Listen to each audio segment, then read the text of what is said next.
What's good, everybody? Welcome back to my channel. If this is your first time watching me, then I guess welcome. So today, I'm breaking down 10 things that I learned at recording school so you don't have to go. Damn, bro, I really spent a bag in recording school. I should make y'all pay for this.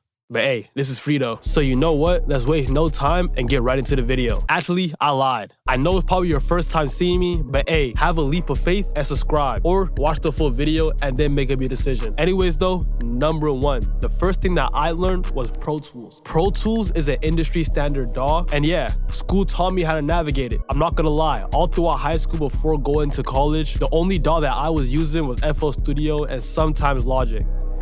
Sometimes, very, very minimal. Before going to school, I was engineering a lot of my friends on FL Studio and I got really good at it. But to this day, I do still use Pro Tools, so I will give it a +1 for the schooling system. That being said though, there are full courses on YouTube. You don't need to pay $20K on tuition just to learn Pro Tools. Go to YouTube, go to the Avid store, and spend a few months grinding. And you'll probably just be as good as me.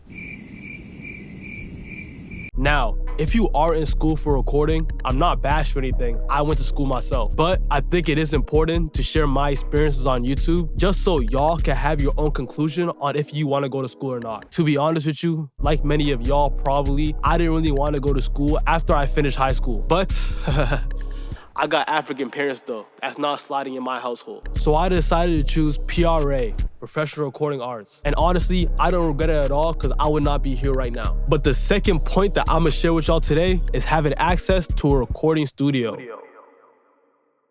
Nice. Now, this was the best thing for me, especially having access to a real recording studio. Not this one right here, this is where I work, but back in the day. And I'll show a few pictures right here.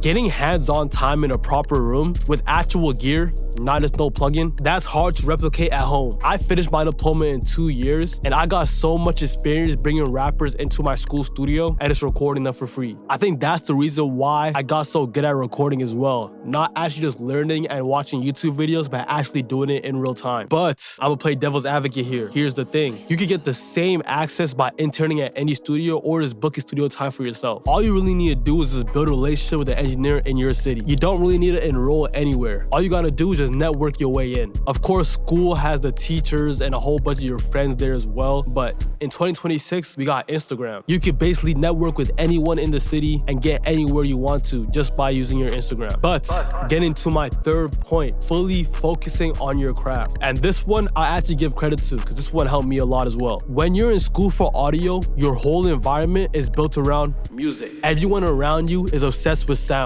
Your schedule revolves around the studio. Your assignments force you to produce and engineer constantly. That level of focus accelerated my growth crazy. I know for me, myself especially, being at the house, being at the crib, it's hard for me to actually focus. But if you're locked in for 2 years straight and every single day you're doing something music related, your body has no choice but to actually make it a habit. It's gonna be hard to do it yourself if you do not go to school, but you can make it happen. Surround yourself with other producers. Set daily goals, daily structures, that's very important. If you're not in school, structure your day just like you're actually in school or if you're in work. Treat your craft like a 9 to 5. That's what I would preach forever. Even if you're making no money from music, it's important to actually grind every single day. Don't miss a day. You don't need to be 100% every day, but just don't miss a day. You don't need to pay for structure. You just have to be disciplined enough to create it. Ooh, that's a bar. Number 4 is signal flow. I still kind of don't know what that means, but hey, understanding signal flow, how audio travels from a microphone through a preamp into a converter and then into your DAW. Yeah,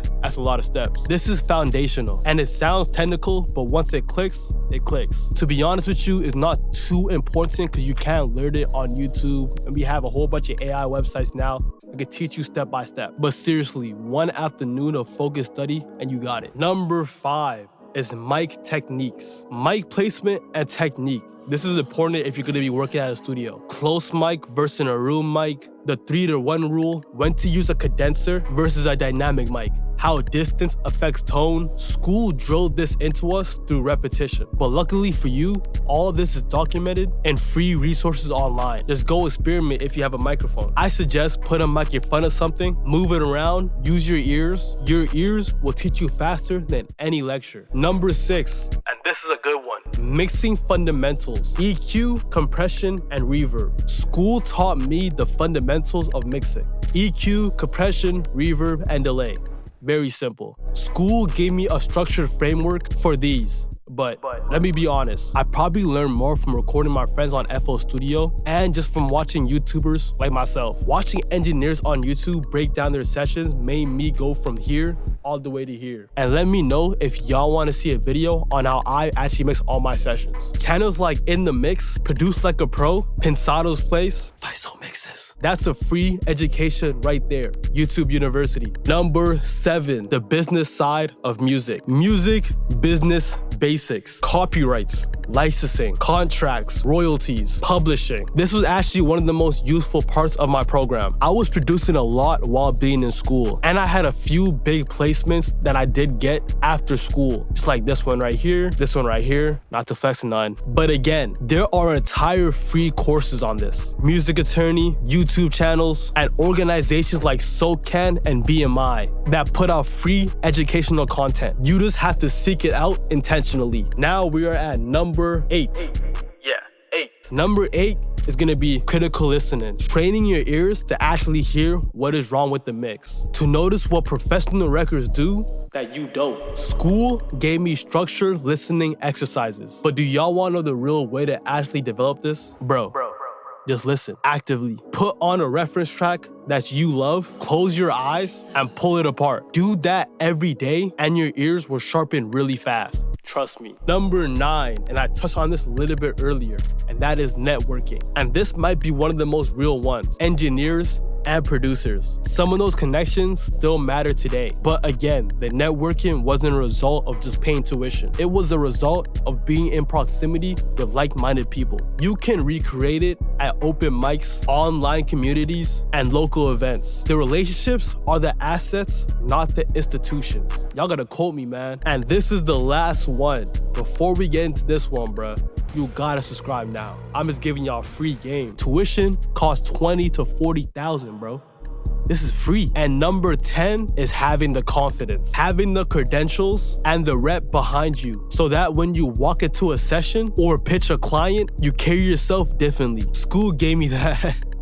I ain't gonna lie, no it didn't. You need to put them reps up by yourself. No one cares about a diploma or a certificate. For instance, I work at a recording studio right now, but I highly doubt it's because of my schooling. I don't even think my boss knows that I even went to school. You working with artists, the real resume is how good you are at music. The more sessions you do, the more you charge. The more serious you treat your work, the more professional you become. Confidence comes from competence, and competence comes from repetition, not a diploma, bro. But anyways, that is 10. Look, I'm not saying school is useless. For some people, the structure, the environment, the access, it's worth it. But if you're someone who's self-motivated, who moves with attention, who's willing to seek out resources, you could get 90% of what I've learned for free. Save your money. Instead, invest in gear. Invest in your business. Invest it in real life experiences. But anyways, that's the end of the video. See y'all in the next one. And PSA, if you do not know the mix or you just don't want to, I got you. Link in the bio, send me your song, and I'll mix it for you.